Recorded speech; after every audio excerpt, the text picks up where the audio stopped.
Thanks for choosing this free Anfield Index podcast. If you'd prefer to listen to this or any of our other shows without adverts, then now's the time to check out Anfield Index Pro. With AI Pro, you can supercharge your entire listening experience. You'll not only get all of our podcasts without the ads, but you'll have them far faster with our quick publish feature available exclusively for subscribers.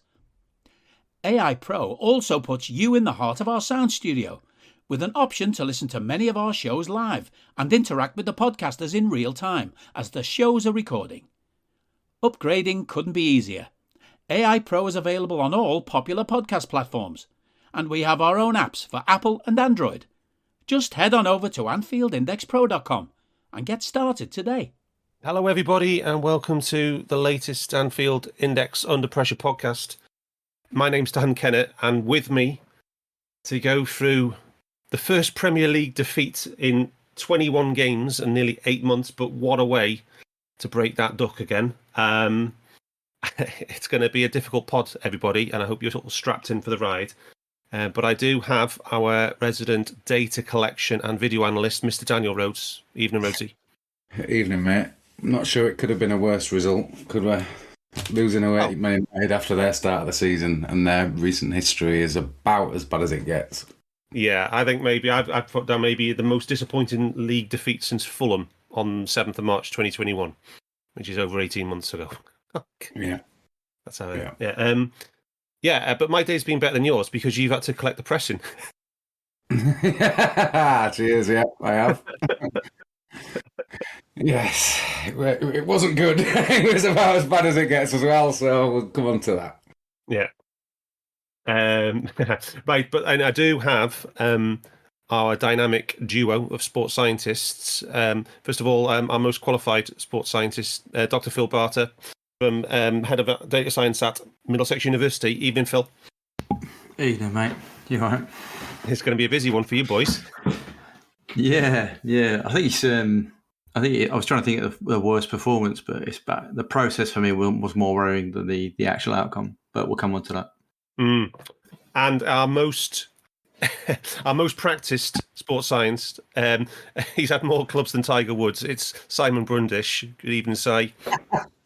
Evening, boys. That was very depressed there, but Barts. Jesus Christ, we're 3 games in. You sounded like your kids are all sick and you've not slept for 4 days.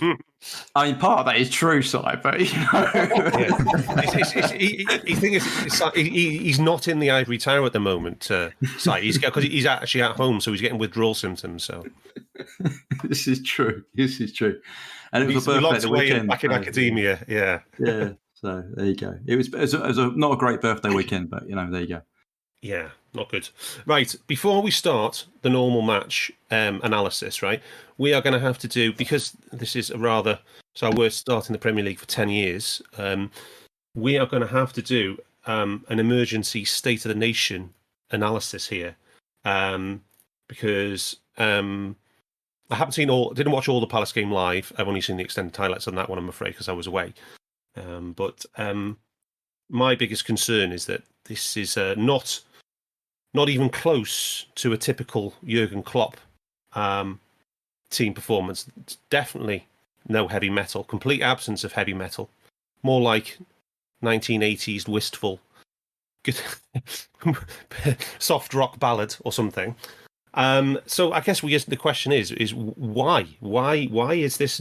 Why are the performances so untypical of Klopp? So I've got some quick numbers to lead us into this, coming from Adam Bates, a ghost goal at Sky Sports. So first game was Fulham. They ran 7k more. That's over half a player in real money. 7k more distance in the match than us. 426 more high intensity runs than we managed. Palace managed 3k more in distance with 48 more high intensity runs, and Man United managed 3k more in distance and 118 more high intensity runs. So come to you first, Si. The lack of intensity, being outrun, being outfought, why? What's going on? How do you see it? I'm just hoping it's an anomaly here. I criticised Man United last week for the exact same thing. They were outrun hugely. by Brentford. Yeah. There is a let's set the caveat first in that if everything is controlled, the team out of possession will usually run more than the team in possession. Yeah. Apart from the evolution in the last 5 years with Klopp and Pep, and then Pochettino for a while at Spurs and Tuchel, is that the top teams now that they sometimes cover less total distance, but they always cover more high speed distance because they and we were the leaders in this, impose the tempo of the game. We stress the opposition with the amount of running we do, which forces them into fatigue decisions, and then we can overload them with numbers of people or just with our sheer energy, basically. And if you look at performance data, physical performance data, total distance is kind of one thing, but it's kind of a legacy statistic. It's really about high-speed distance and sprint distance. And getting out sprinted, but getting out run, which is anything above 7 meters per second, which will be 24 on the, I think it's 24 kilometers an hour. I always try to say it's running the 100 meters. 100 meters, running the 100 meters in 14 seconds, isn't it? Yeah. So it's if a 10 is your fastest sprint, and you were a footballer, this is anything over a 7. That would be high speed. So it looks like Robbo running back, or what Robbo should do when he should be running back, kind of thing, rather than a Mo 10 meter sprint onto a pass to score. Yeah. So this is absolute setting of intensity. It can be, you can get occasional spikes in these numbers, and it can throw off if it's a basketball game.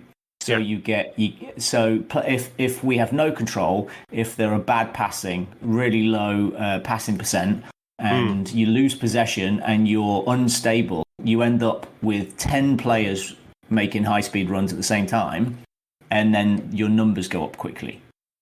Because if you're set and you're comfortable, you've got 3 or 4 players doing high speed runs, upsetting the opposition, and they've got 8 players doing high speed to cover, then that skews the total number. But in this, that's not what we're seeing right now. And I've never seen in the last 6 years, I've never seen numbers this low for a Klopp team at all. And it's repeated 3 times, and we've got the lowest distance and the lowest high speed distance covered under in a Jurgen Klopp Liverpool team. I think the only time I can really recall it is the tail end of his first first season. Yeah, but we were covering more high speed. When we had Lucas and Emre Can in centre mid, and we basically were trying to grind out games, weren't we? And that, we had Sturridge and Divi up front, and we were still winning, but we had no interest in that. All we were trying to do was win the Europa League. Yeah. So, okay, so if we can kind of agree that, especially that Fulham game, does pass the eye test, in my opinion. Though the numbers are stark, but it does pass the eye test from what we watched. Why is there such lack of intensity? Because wasn't Pep's book called Intensity? Irony, eh? So let me quickly get my theory out of the way, and we've discussed my theory on here many times. We've argued about it. I think we played too many games last season. Too many lads played too many games last season, and there's a level of latent fatigue in them. Alongside, there is an emotional fatigue in them, and it's just turned off their peak twitchiness, their heightened state of arousal, it would be called in psychology terms, but they're just a bit off. And when you're just a bit off at this level, you look terribly off. And this is all at the same time as we've got a few lads that are just older than they were, and they can't do the same amount of running. And I imagine, so if just a quick example, if we give the ball away on the edge of the box, on the edge of the opposition's box, right? 3 years ago, all 11 or all 10 lads will be sprinting back to stop them from breaking. Now 2 or 3 are, and the others are going, oh. And that makes a huge difference in the outcome, but also in those numbers that we've just been talking about. Okay. So you're saying it's not necessarily physical capacity that's stopping it; it's more mental. The choosing, emotional. Yeah, I think there's a combination. I think one is definitely the physical capacity is definitely diminished, but I think it's an almost it's how we'd understand game state. Oh God, another one's gone in, and things are just going against us. And we lived through. We're old. We lived through this with when Stevie was in the team. How many times? Like you would see that Stevie would come out and he would be sulking, and he'd get like in 1 every 3 games he would do something brilliant and stick a thunder bastard in. But when he was in a poor team, that his mood would set the tempo of our team, and he would be like, oh God, I've got to put up with these guys again. And you could kind of it's like it's the grind in a very real sense that. After the efforts that they put in physically, psychologically, emotionally, last season, on top of the COVID season the year before, and winning the league, and it's incessant all the time, and you can't put any more effort in than they did last season in all of those aspects. Trying to be perfect, getting one of the 5 best points of all time, and you still don't win the league. That must be devastating because it's happened before. Okay. Do you know what I mean? Yeah, okay. So like without getting we don't want to I don't particularly want us to go down that. I mean, that's definitely one theory, I agree with you, but I don't want us to become too self-indulgent here. I want us to try and look at things. So Rhodesy and Barts, we talked briefly on a pod about the Charity Shield, might have been the Fulham pod or the pre-season preview, and we were pretty positive about the Charity Shield performance, weren't we? Yeah, I said to Si this morning about that. I thought we were good, but there were reports that the players reported being tired after that. So we did look good, true, but we did look intense as well, right? We did look intense. We had, I would say, had an element of control in midfield. I mean, I'm going to say that because that's one of my big things. And I said at the beginning, one of my caveats for the season was that we can't start this season like we did last season.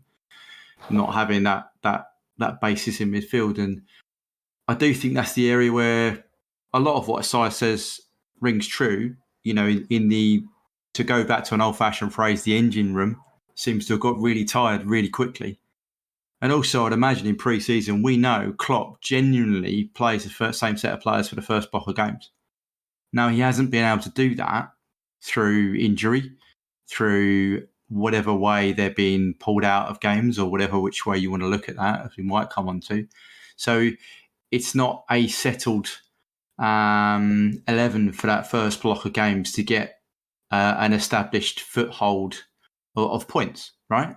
He hasn't played the same 11. He hasn't been able to play the same 11. And in the key area of the pitch has been midfield. He definitely hasn't been able to play the same 3 players, which he normally does. Right, he normally plays at least 2 out of 3 every single game for that first block of 5. And he gets in and gets 10, 12 points, and then we're off. He hasn't done that this season. In fact, I think he's 3 different sets, maybe. I can't remember off the top of my head. That's really bad, sorry. But I just think that's a real... So from pre-season, I'm not saying it's a bad decision, but I think they would have planned how they would normally have done. Right, this is how we're going to do it. It's come in, game 1, your second best midfielder gets injured. And your captain doesn't have a great game, so you're already right. So, okay, how do you fix that? Rhodesy, that Si and Barts are both ascribed very similar possible theories here, right? Where do you stand? Do you think it's all? I mean, do you think it's all personnel related? What do you say? The injuries are absolutely a factor, aren't they? But as is the age of the squad. Opta Joe posted a thing about Liverpool having 6 players aged 30 or above in the starting 11. The first time we've done that since Feb 1994. That is a factor. It has to be. If you look at the analyst who posted a squad age profile that I'll post in the group, we've got an aging squad. There's no doubt about it, and especially when some of the players that are injured are more younger, more high intensity. You might say nearly all the next generation replacement players, ones to come in after this great team, they're all injured. Jota, Canate, Keita, and who was the other one? Nunes, and there was a fifth one as well. Did you say Jota as well? Did you say Jota? Yeah, Jota. There was a fifth one as well. I can't remember. I listed them before. Yeah, but yeah, so that's not going to help, is it, Rhodesy? So right now, the personnel is old, right? But we played old teams, old 11s last season. Si was coming on every week and telling us it's the oldest team we fielded in our history and that kind of stuff. And because the same team was Asian week on week, but we had intense performances. We did. I think what Si said, and I know you didn't want to go down that route, but I think the thing about the mental fatigue, and we can't quantify it, but it must be draining. It must be draining to get so many points in a league season and not win the title. It must catch up eventually. Yeah, so that's why we're doing it now twice. I think I got less sympathy for this because it's their job. That's what they do for a living. They pay to play football. It's still.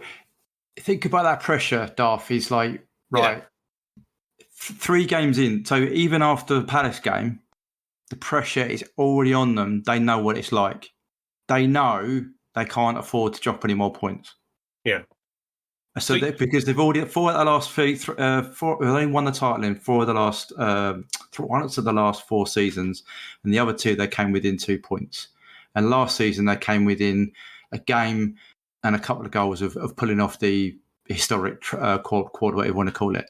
And yet they're as Si and me said this morning, they could be the best second place team ever. But with that brings huge pressure going into a season with a shortened, rest period, the rest of it. And then you start seeing players going down like flies in front of you that you need. So that adds to I know you covered this last week, right? So let's revive. Why are we getting so many soft tissue injuries? It's really important for the people who didn't listen to last week's episode. Why are we getting so many soft tissue injuries compared to all other Klopp seasons at the start of this season? Is it how many is it? Was it 5? Is it that we've had? 7, yeah. You've got 4 hamstrings in there. We counted last week. So was it Jota, Ox, Tsimikas, and Thiago. So that's 4 hamstring.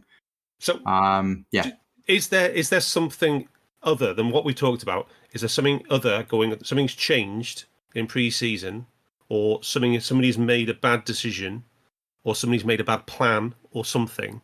Do we think there's any possibility that something like that could also be at play here? We're not sure, are we? But there might have been a change of plan in terms of how we've taken the pre-season because of the World Cup. So we might have gone too intense in the pre-season compared to previous seasons. I don't know if this is a fact or not.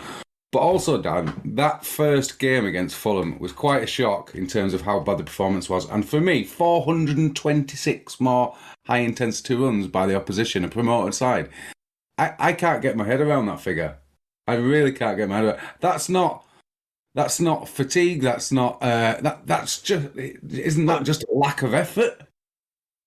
Well, it's also the opposition playing like Bielsa team, it's Marcus Silva.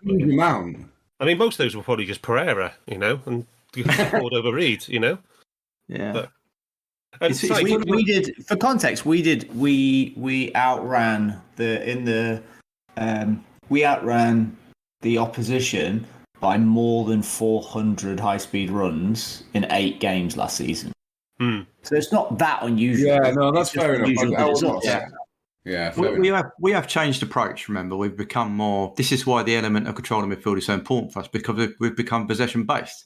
And as I said, season on season, we get more and more. Yeah, there we go. So we're going to run less. So I mean, even last night, it's not a shock that United outdid us at high speed run. They had 3 runners. They were playing counter attack for a lot of it. What my issue is, I agree with everything of that you're saying, Barts, is that last season, as I said, we can still have the control, but we can still have the intensity as well, and that's what I'm guessing. Where's that intensity gone? Even when we're having 70% of the ball, it's not there.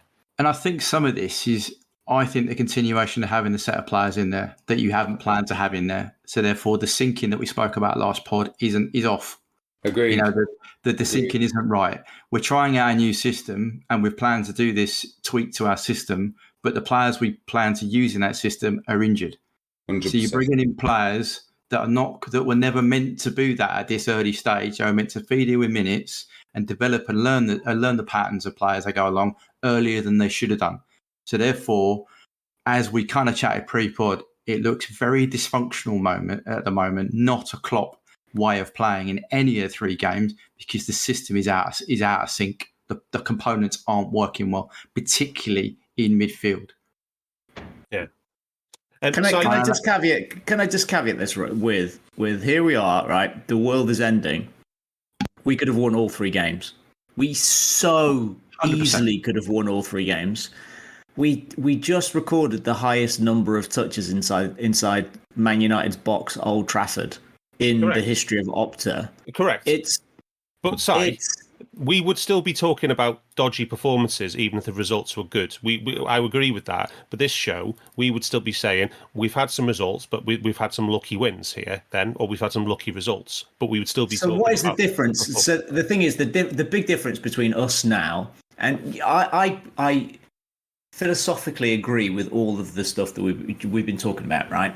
But if just objectively, statistically, the differences now compared to last season at a similar period is the single biggest difference is that we're taking shots and not hitting the target. Yeah.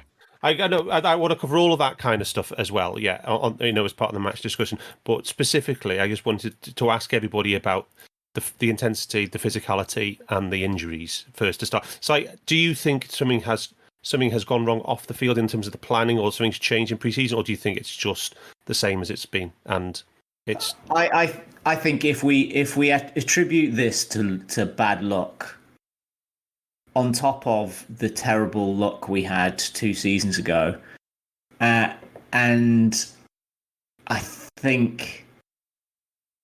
I don't think I could honestly believe that. I think there must be mistakes made. That fundamentally, I believe that there have been mistakes made this season. I think there was a gamble last season which caused the extra level of fatigue that we've had. And I think we've made mistakes in the planning of pre-season leading into the World Cup. Somebody just said, I think Bart's just said that maybe training was too hard. And it just triggered something I remember reading about Klopp. Because when he came here, he realised what a marathon it was compared to the Bundesliga, which has 2 much smaller races because they have the full break in the winter. And I wonder if we've talked about this pre-season that I'm holding my hand up here going, I'm completely wrong. That I thought we had an advantage in that we don't have so many players off to the World Cup. So we can treat this much more like a 2-leg sprint and have players off. And I wonder how much, instead of planning for players to be peaking towards the second half of the season, I wonder if we've gone for an all-out approach now and then recover and go again in December. And our players are so attuned to this one way of training that bit by bit they're broken. Okay, final question on this. So say that, for argument's sake, the players have been, if in quotes, overtrained in pre-season. They've been pushed too hard, right? In layman's terms, if they're tired now, is there a point where they actually get through that and then the benefits of that overtraining come through? Does that happen? How does it work, Si? Please explain to us. Yes, that's exactly how that would work, yeah. Not if they're injured. If they're trained and then they're injured and they reset. But there's absolutely a position where if we'd been training them to a point where we'd be peaking, basically if my original plan was I constructed the original plan around the whole Christmas thing and having the time off. I will be planning on the squad being at peak fitness the week after next, when we start hitting the full-on grind, because we'd still be building during this phase bits of fitness, more fitness than you would ever usually do in season because of the gaps between games. And then I would be planning that our lads are peaking to begin next weekend. So fingers crossed that that's the plan, but I think probably we've gone a little bit too hard in that we've caused too many injuries which weren't planned. Yeah. And also, Si, you did say, Si, last season that the lack of injuries did have an element of luck to that as well. You're saying it on both counts, so there's an element of 100%. And that is true. You can't have the lads that we have with the injury histories that we have and the age legs that we have now, and go from basically drop 150 games missed. Season on season. That's massive. Last season we're middle of the pack while having the oldest team in the league, and a bunch of lads that get injured very regularly with big injury history. So we were a bit lucky last season for sure. So I think people need some positives right now listening, Si. So just to recap, if I've heard you right, so the players who've gone through that intense training, if they have been overtrained and are not injured, will benefit in a couple of weeks' time, and they will be fitter. And that would be my guess. My guess would be that they were still undergoing some kind of fitness training right now, like some developmental fitness training, as if this is the end of pre-season. Right. So they'll lower the load of training this week, and so that they'll be starting to peak from next. So the hardest thing they do from now on will be game day, and I think. So the biggest difference from pre-season to in-season is that in pre-season, in-season, your training load for the whole week will be twice, whatever distance you cover, will be twice the distance intensity that you do on a game day. So you have 3 lots of that in a week. Yeah. In pre-season, it's 5 to 7 times that amount. Yeah. If that makes sense. Yeah, wow. Okay. And the other thing I wanted to come back to very quickly was last week, as Si, you went through it in great detail with that absolutely remarkable Klopp post-match press conference against Crystal Palace, where he actually called out his own medical team. And I've never seen Klopp in a post-match interview. He's the ultimate loyalist. He keeps everything in-house, never criticises his players in public, never criticising him. And then here he was calling out the medical team and basically not being able to give him answers on players, whether they could play, whether they could start. And that set loads of hairs running for me, basically. And then trying to find out about what's happening with the club and the so-called algorithm and everything like this.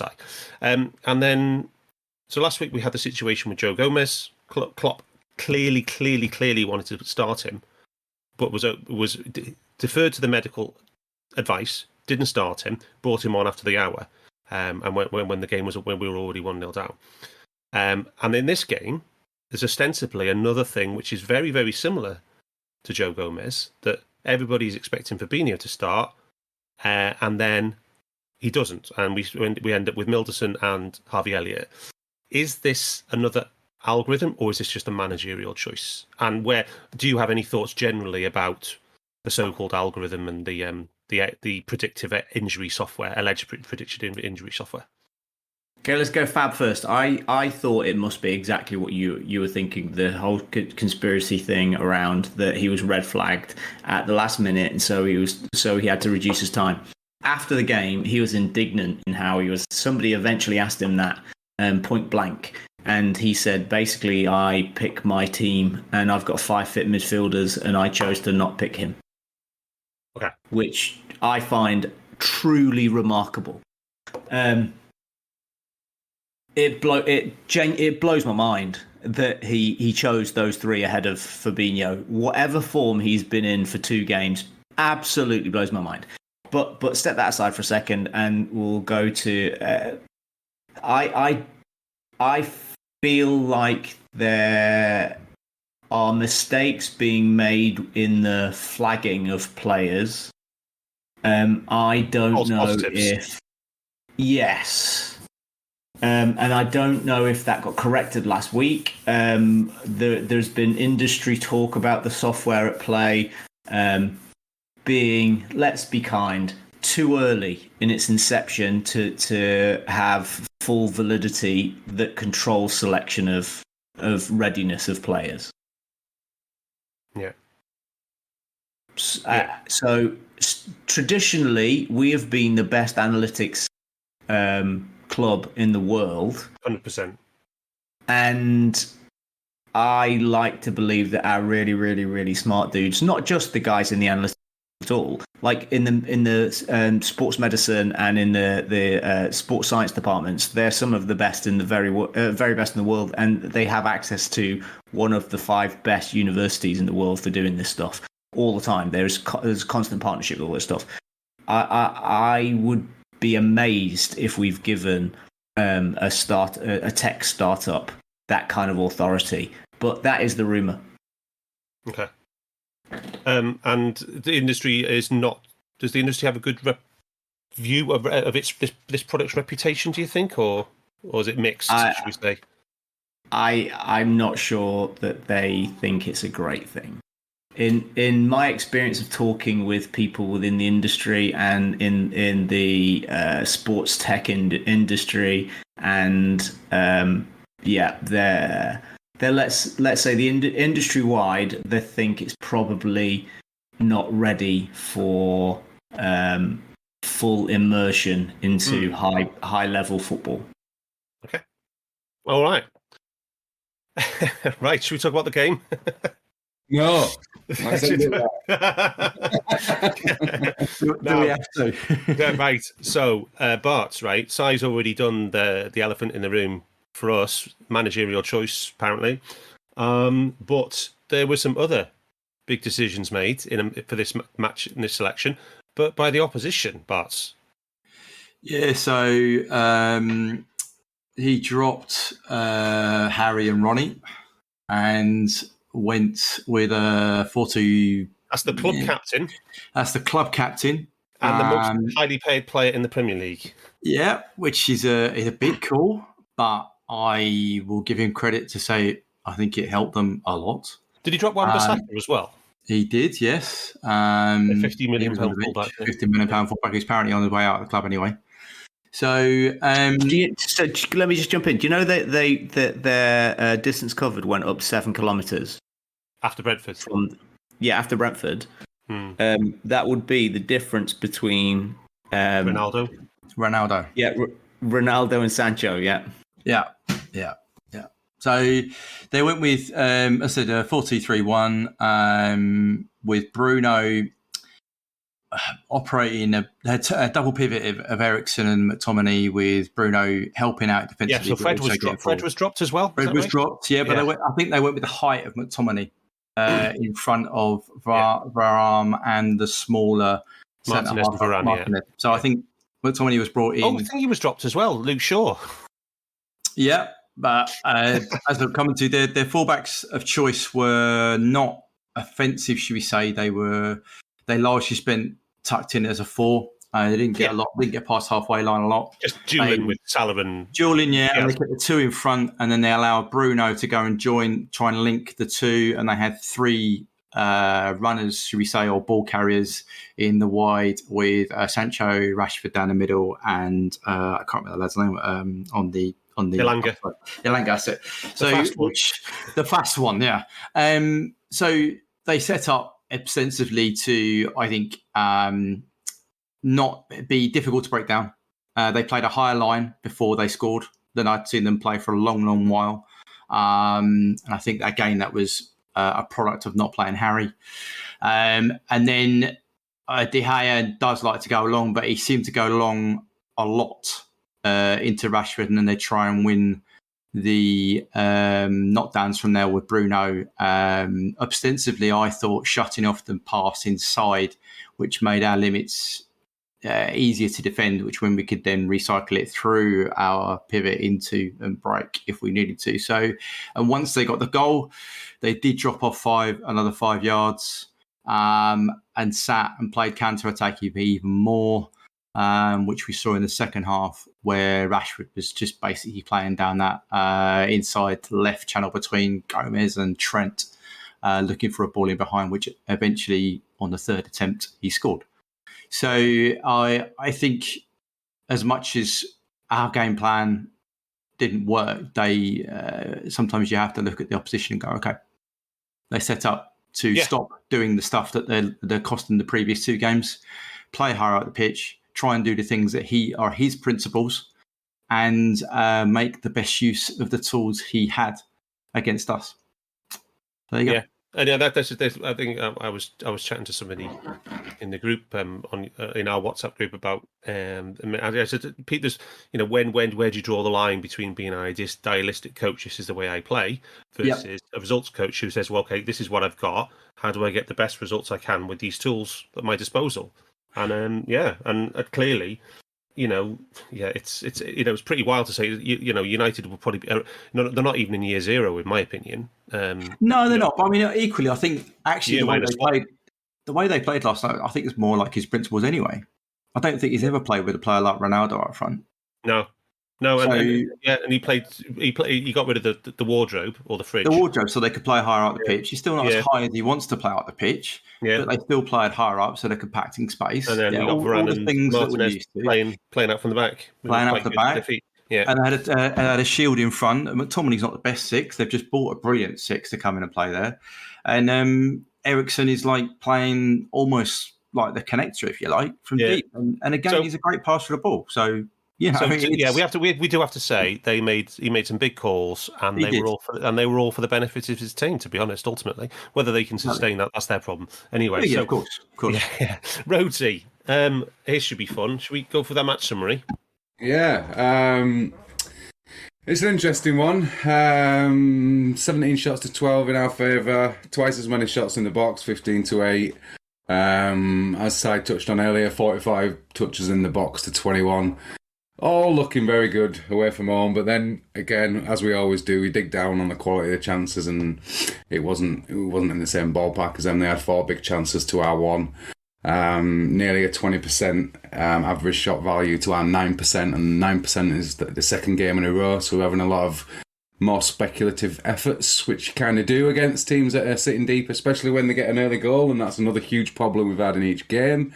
The non-penalty XG is pretty even, bit of a disparate spread across the models, but 1.6 to 1.9 in their favour.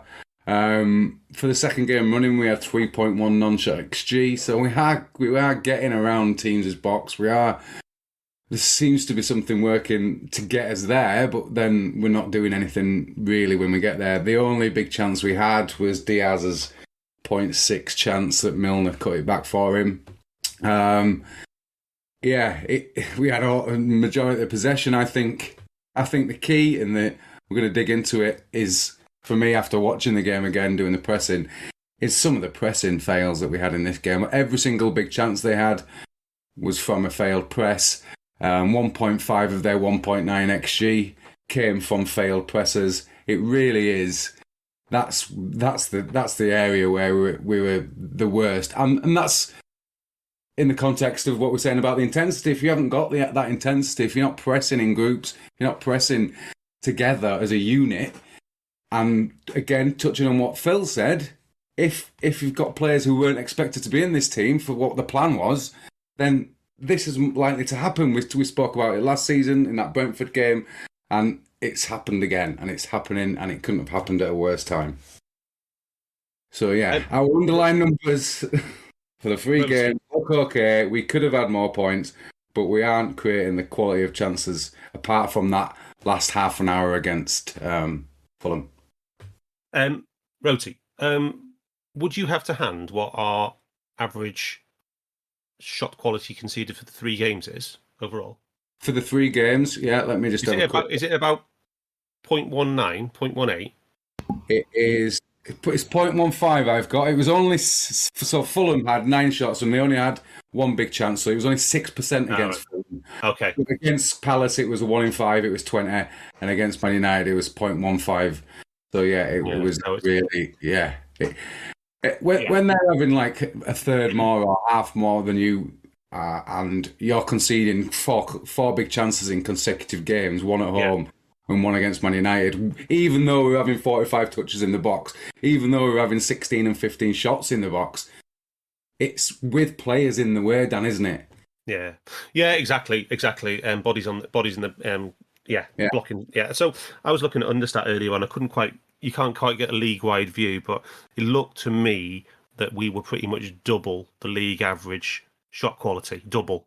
So league average shot quality is 9.5, and we were at 18 point something. So just absolutely outrageous. Remember that period at the start of 2017-18 when we went? I think the first 10 games we averaged a big chance conceded from shots from set plays. Do you remember that? Oh dear me, it's pretty grim, isn't it, right now? So I think we're going to come into a lot of problems, reason why all those issues off the ball, and then the opposition shot quality. But before we talk about the off the ball stuff, let's talk about those on the ball problems, because right from the get go, as well as the intensity.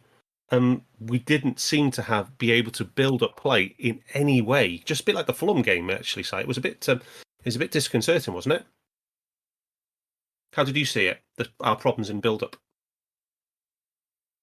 It's handy that you added that extra little sentence in there because I was on mute again.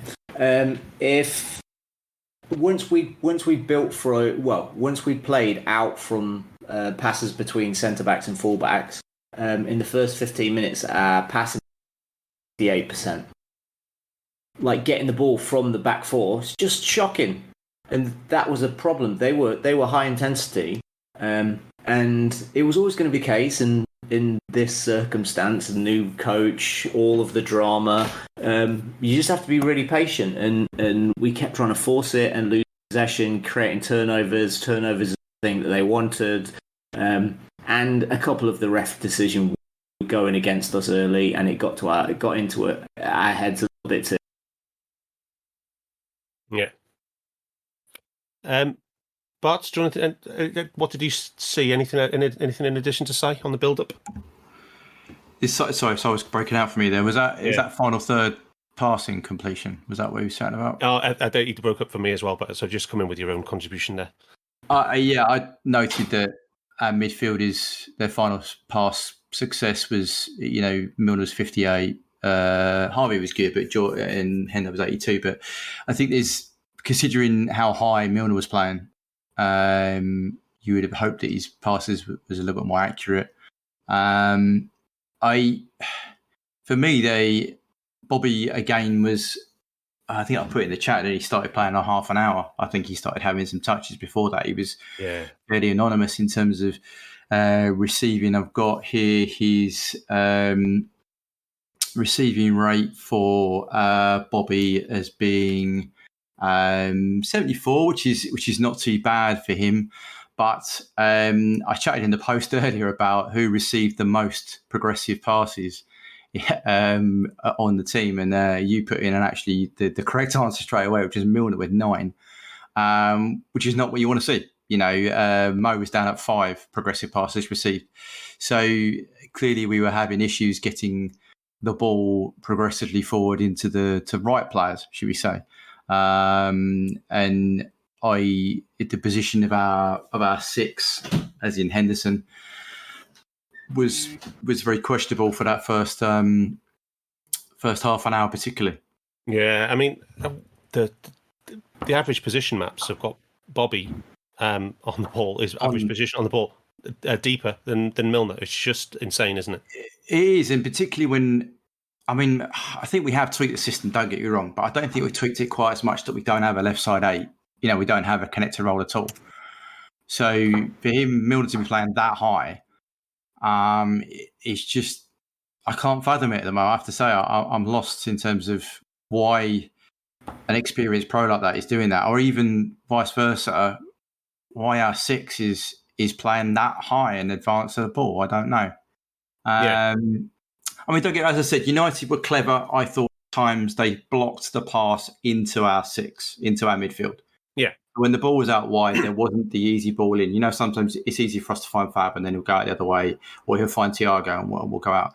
They did work hard to block that ball in. But still, I would have thought the obvious was protect the back four and drop in to receive rather than go high to receive, which is seemingly what Hendo's default position was. You know, I'm not there for an option, so I'll go higher to receive it rather than actually I still need to protect my two centre halves.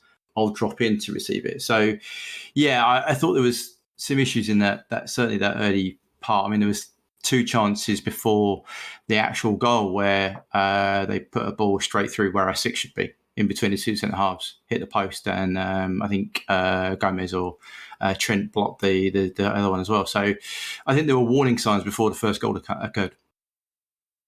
Yeah. Okay, so I think is Si, are you back, Si? Where did I go? Oh right, okay, yeah, okay. How did you? You said I was breaking up or something, but yeah. Oh, you're back now. That's fine.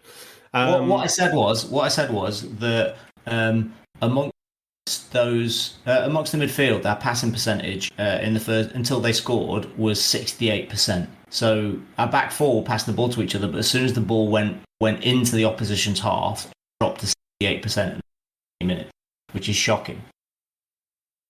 Yeah. Just create a turnover. There's real. We've talked in the beginning of the season about partnerships and how partnerships are going to be how we build a team and how we go through phases. Is really important to have specific pairs of attacker and midfield. Otherwise, you're going to get clogged up in midfield. Nobody going long, and there's nobody connecting. And that's exactly what we have from this midfield here. When it's set up so that James Milner is your third man runner as the attacking threat from midfield, and we've got Bobby dropping deep. We've talked all along that Diaz gets too involved in the build-up phase really, really early. So we had 2 lads that were dropping deep at the same time into the same 5-metre space right next to Jordan Henderson. And nobody was filling that space. It happened twice where Milner went beyond Bobby, and we actually got in one of those times, but he was so slow for ran back from Madrid and caught him. He got a shot off. That's a real problem. And on top of our Nui, how our fullbacks interact with the midfield when they're now tucking in because we have to be sitting, that we've got 5 players right across in the width of the centre circle, and it makes it really, really easy to defend against. If you look at any of the wide angle, Mo is being marked by 3 players because they didn't have to mark anybody else. They can squeeze up the pitch because they only have to worry about him. They can physically push him because they were allowed to, and then they've got no risk on the other side. It was. So we played into Man United's hands. It's easier to press when you're just in the middle of the pitch. You're not using the width of Old Trafford. We played into their hands, and they did the best version of the thing that.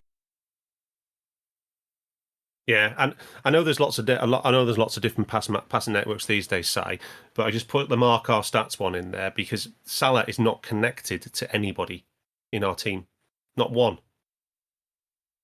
He doesn't have a single connection. It's awful. And give the ball to your best player. Yeah, exactly. We've talked many times over the years about how the system. Bob Paisley used to say you need 8 men to carry a piano and 3 men to play it. Yeah, basically in new money, you basically say the system needs to facilitate your best attacking player, which is Mo Salah. And it was the complete opposite. The system against Man United. The system was facilitating James Milner because he was the one who was receiving the progressive passes, the most in the team, most in terms of distance and the most in terms of number. It's just insane. How can you have a player like Mo Salah and not have your whole game plan around trying to facilitate and get the best out of him, Si? I just don't get it. And we've seen that when we do that, the results are always there, especially the link between Trent and Salah.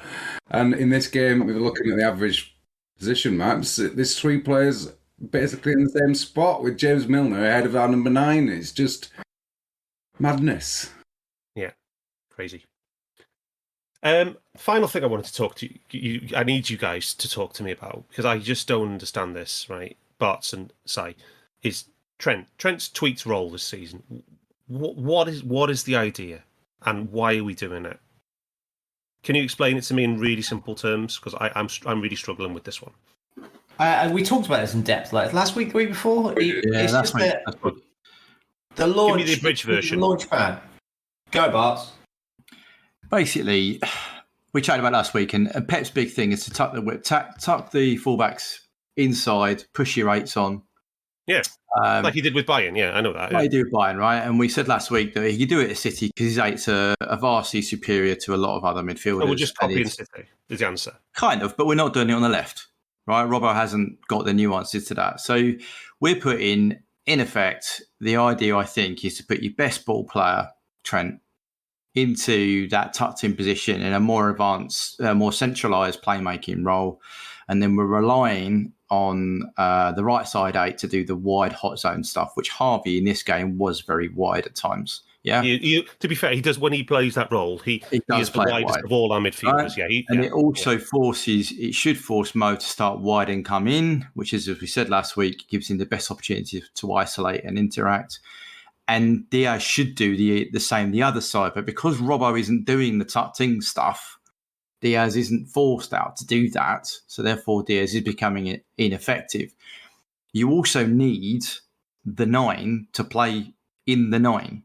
Otherwise, you get crowded in the area. Yeah. And as Si alluded to in the first 5-minute chance, if your third man runner, the left 8, is going to be pushed on to do that, they need to be fairly mobile and athletic and quick to get on to the chances that you get in, because they're going to make the run in behind, yeah, to make those chances. So the idea is you get your because traditionally your midfielders are very good on the ball, talented, good passers, yeah. So the idea is you get the further up the pitch, get the ball, and you influence play, and the midfield, your fullbacks who are also talented could come in and help defend by forming that shield, but equally on the ball because they can influence the game that way. And particularly with Trent, it should enable him to do that. What we chatted last week is that I think me and Si were the same. I think we both prefer Trent to be in the hot zone delivering rather than bogged down in the middle, where he could be marked by 2 or 3 players and not get on the ball as much. And equally, when he's out wide, he can switch to play more, which enables us to stretch them more. And equally, if Robbo's not going to do it, then the system isn't working on the left-hand side. Yeah, because if you look at a lot of the problems, there was a massive hole in the left-hand side. Yeah, I don't know about you Barts, but in this game, I guess too many times I saw Trent either in the right 8 position or even the 10 position, waiting for the ball to come to him, and it never arrived. And it just seems, and this is him to me. He should be the one out wide getting it into other people. And this is what we said last week. And this is also him learning the nuances of the role, right? If he's in the 10, he's probably too high to wear the right 8. You know what I mean? It's a little bit too high to do that. So you don't see Walker, for example, doing that at City, or Cancelo going that high. So that's where he's learning the role. But in doing so, we're completely nullifying our best playmaker, I think. But, I mean, hopefully... The plus side of it is the rotations that he could have with Harvey and Mo could be quite exciting if we get it right. Yeah, those Harvey staying wider. Yeah, or rotating in, Mo coming in, Trent going out. Does that also mean, Barts, that Harvey has to be more of a surrogate right back as well? Oh, no, just... Wow, he's not been tasked to at the moment, is he? I haven't seen him break sweat to go and do that. That's what I mean. Yeah, because so by Trent only going into midfield, he can still come back. Yeah, and if you're playing Fab, if you've got the 6 playing centrally where they should be as well, or to the left of that quadrant, if you like, he can drop in, and your right side centre half can go out and cover. Which is why we've got 2 quick centre half. You got Gomez is quick and Konate is quick. Yeah, so if you evolve this system, you've got a quick pacey centre half to cover Trent coming inside.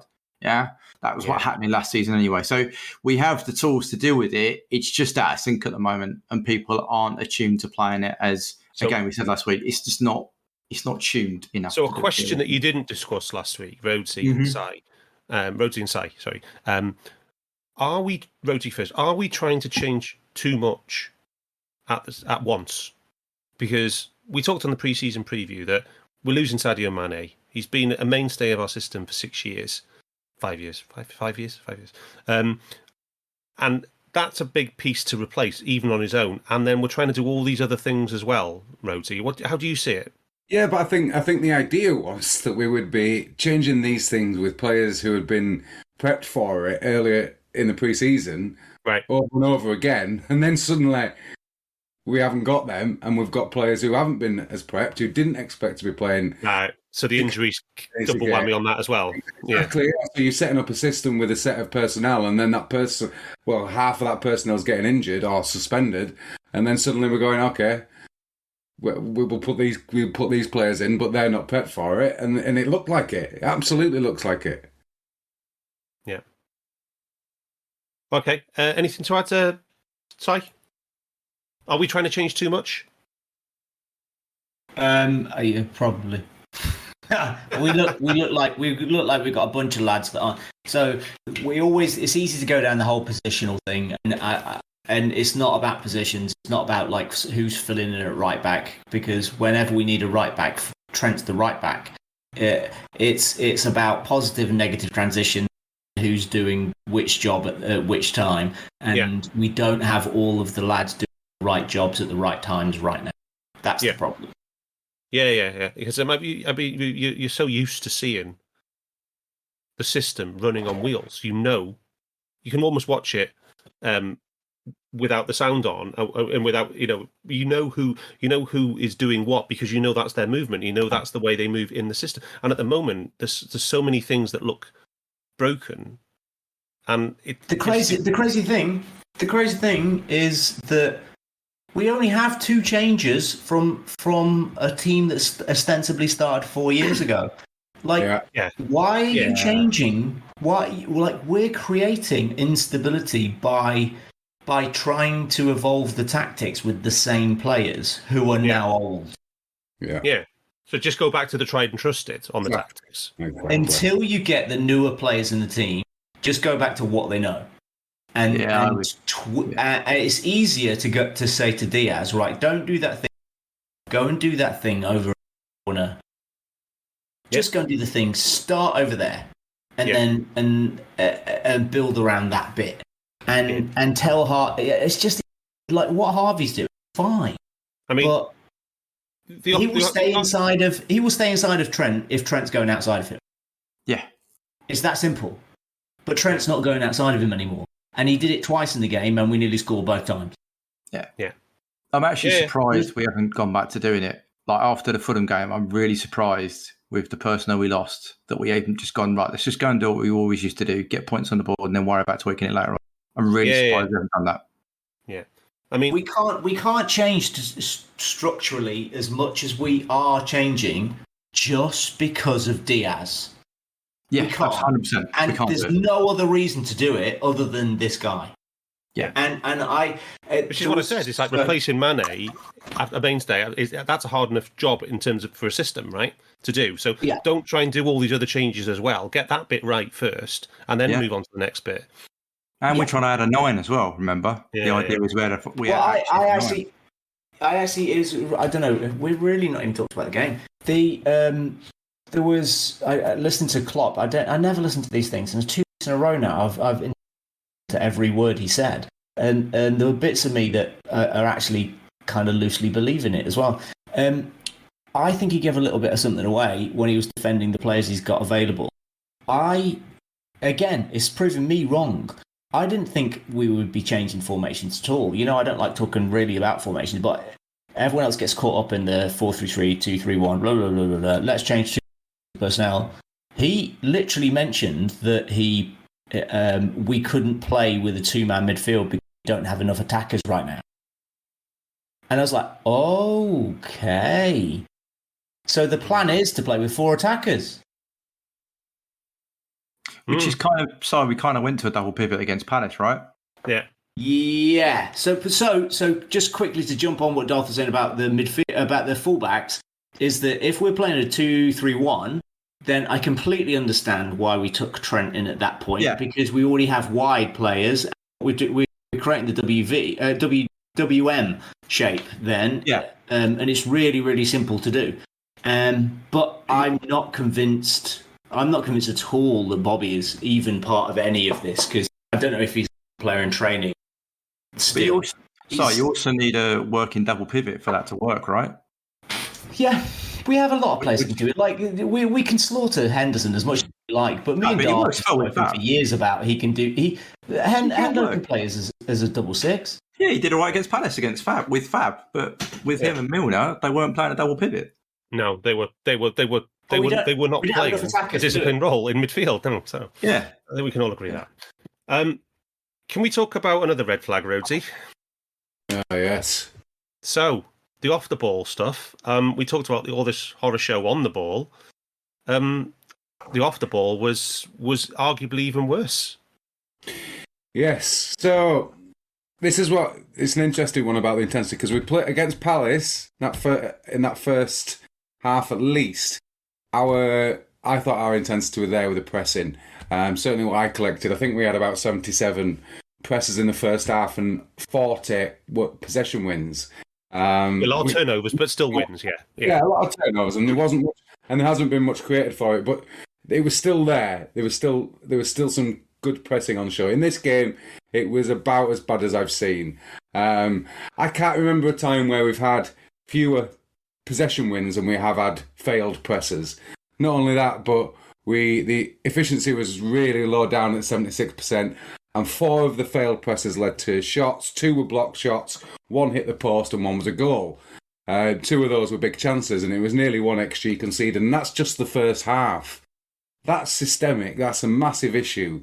And for guys that have been pressing in this system for years now, to get run around like that and to be committing individually without being able to do it as a unit, and that's what was happening.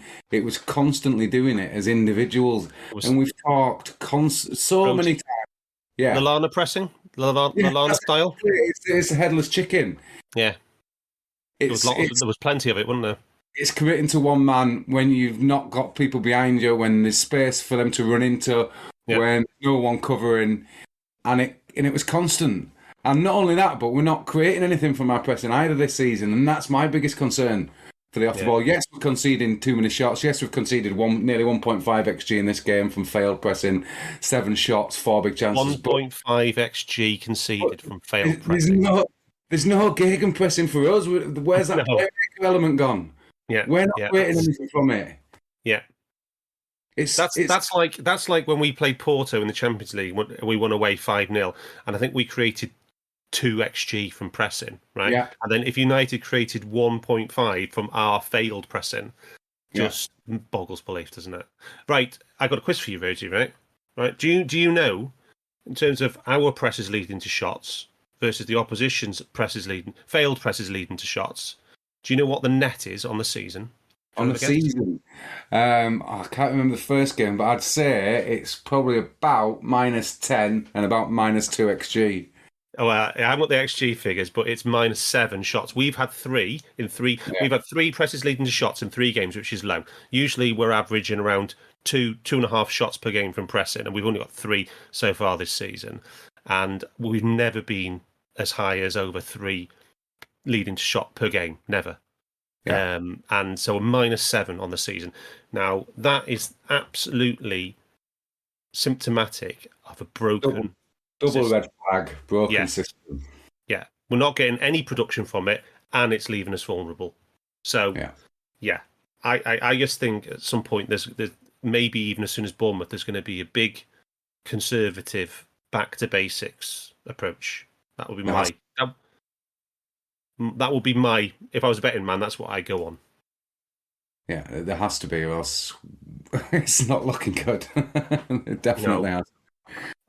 So we haven't got the data viz normally. We were planning to do this tomorrow, and we would have had the full data viz done by then on the pressing. Unfortunately, we had to bring it forward a day for Si.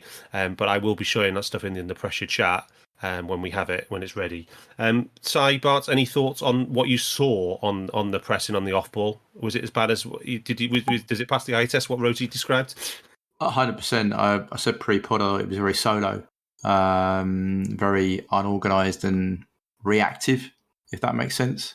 Many of you, if you look at the first goal, I think it starts with us actually attacking them, and then Hendo puts it miles up in the air, they counter, we recover a little bit, and then we just solo try and press to win the ball back, and then they break straight through our midfield and ends up with Milner standing up, Sancho or diving in front of him, and BBD doing his thing of trying to shut the goal off in the wrong, well, not the wrong play, you know what I mean, trying to control the angle of Sancho has to score and probably in the wrong position. So, yeah, I think that was the first goal really shows up, I think, what Rhodesy saying there. It was unorganised, solo pressing and not efficient at all. And they scored off it. And I'd even say the second goal was off some pretty bad pressing as well. Oh God, yeah. Henderson should take out Martial in the midfield. Oh yeah, but he shouldn't even try and. I don't know what he's trying to do with volleying the ball to him. It's like it's a catalogue of errors, and then BVD comes in to try and help out on Martial, which means that Gomez is then holding the line. It's just a catalogue of errors. It's catastrophic, but again, unfortunately, it's the same player who, I don't know, miscontrols it, whatever he's trying to do. Yeah, it's a bit difficult to say which was actually the worst goal, wasn't it? The first or the second? They were both both really bad goals. One thing we always talk about is that probably the number one analytics influencer on matches, Rhodesy, is game state. Of course. And that's 7 in a row. 7 matches in a row now, we've conceded the first goal. And game state drives so much in terms of how the influence of how matches go. First goal is so important, right? Can I just add a point here? 5 of those 7, we've conceded a goal before we had a shot on target. No shit, really? Yeah. This is like the mini-lay, concede with the first shot on target, concede with the first 2 shots on target. Yeah, like the old drinking game. And we did touch last pod that this is an outlier and shouldn't continue to happen, but the fact it's happened again. Yeah. Well, it's kind of getting into the trend stage now, isn't it? It is. It's worse, this game, Rhodesy, I would say. In terms of this is catastrophic errors. Yeah. So we've spent 148 minutes in the Premier League losing this season, in a losing game state, right? Question for you, all 3 of you, right? How many minutes did we spend losing in the whole season in 18-19? We had 148 this season so far. 200. Good guess, Rose. It was 173 minutes in 18-19. Do you want to have a guess how many minutes it was last season? In all of last season? 220. Oh, Rhodesy, 219. Sorry about 200, yeah. 219. So we only spent 170. I couldn't get the 1920 figures because it was skewed after we won the league when we had all those losses. But I think it would have been very, very similar up until the point that the league was won. You know what I mean? But I couldn't get those numbers. But yeah, we almost conceded, spent as much time, as many minutes in losing situations this season already as we have in those other seasons. It's mind-boggling. It's crazy. I mean, did you say 220 last season, right? Yeah. 220? Yeah. 219 minutes last season. That's like 3 minutes a game, isn't it? 3 minutes a game on average. It just shows you how often A, we score the first goal in matches, and how B, how infrequently we actually lose matches under Klopp. And that's first defeat in 2022, wasn't it? Yeah, exactly. But it was a hell of a way to break the duck, wasn't it? It couldn't have been a more un-Klopp-like performance, in my opinion. But then that is often the way, though. Do you know what I mean? I think Si put in there about Watford away in the league winning season. Yeah, that was the first defeat in 20 or whatever it was game, and that was a very un-Klopp performance, right? Yeah. So I think that's often. I think you guys have said it before. A system failure leads to a defeat. We are normally quite good at working through things without a complete system failure and getting the points or getting a point. This was, in my mind, a complete system failure. Yeah. Without being too negative and dramatic, by the way. Right. Okay. The one thing we have talked about a little bit is luck at the start. And just from my perspective is that we did call this. I did call a few things out on the preseason preview that we were maybe running a little bit hot in that fantastic run in second half of last season. And we've conceded our first penalty in well over a year. We've had a dodgy VAR call. We've had a first red card for violent conduct under Klopp. And then in this match, there was two incidents, just again in that not quite getting the rub of the green bracket. So there's the first, which I just want to call out. The first one was where Fernandes absolutely blams it in his own net, and it hits Martinez and doesn't go in. That one, and then the other one were exactly. The other one was the second goal, because under last season's margin of error on VAR, that goal is offsides, but under the new margin of error, the lines were touching, he's on. So it's just one of those things. We are in a sticky period where the rub of the green is not going for us. Well, they had our first shot on target before we did, didn't they? Yeah. It will turn, but it's just one of those horrible periods where when it rains, it pours, I'm afraid. Martinez shanked one as well, and De Gea just tipped it around the post. Yeah. That was Bobby was trying to get there, and he got in front of him, didn't he? And then turned it around his own post. Yeah, but the one I mean, where Fernandes basically blammed it at his own net in the first half. We thought it was going to be a handball, but it wasn't. Yeah. I'm a bit on. Yeah, you also said like Diaz close chance just puts it straight at their keeper's foot. You know, what I mean, it's just stuff isn't, like you said, isn't quite running for us in the key box, and in the other box it's running against us as well. So yeah, well, the difference is that Alisson's not bailing us out this season, is it? Yeah, so well, he can't bail us out all the time, can he? No, exactly. He bailed us out against Palace, but it was offside. Yeah, and to be fair, that was a Rashford finish. That is what Rashford does. You know, the last time they beat us at Old Trafford under Mourinho, Trent got slaughtered, didn't he, for the same goal? Yeah. So, yeah. Final one then, to finish off then, because this has been a hell of a ordeal for this. Do we have any positives that we want to highlight in the last 35 minutes of play? Well, one of my positives, and this might sound weird, I thought Gomez was really good. I thought Gomez's passing was great. I thought he did a lot of progressive passes from the deep. I thought he covered round behind Van Dijk well. I thought that was for me that was a positive to see Joe come back and play well as a centre half. Yeah. And be the centre half I remember him being from the Championship winning season. You know, he wasn't great. He wasn't great for the first goal, though, was he? No. All right, fair enough. But then he's completely and utterly isolated, right? He's got no shield in front of him. He had 8 progressive passes. So I just think the final third pass is 6. I just think there's, for a centre half, he gives us something different. He gives us that pace at the back. He allows that play. I thought that was good. Harvey as well, give some note to him. His XG chain, I know I said in the chat, understats is slightly different. Harvey's got a 1 XG chain and a 0.77 XG build. Again, following Palace, he had a similar kind of numbers. He was, although he's doing something different, he is involved and getting a little dribble. I thought he took his time to get into the game, but I thought he is having an impact here and there.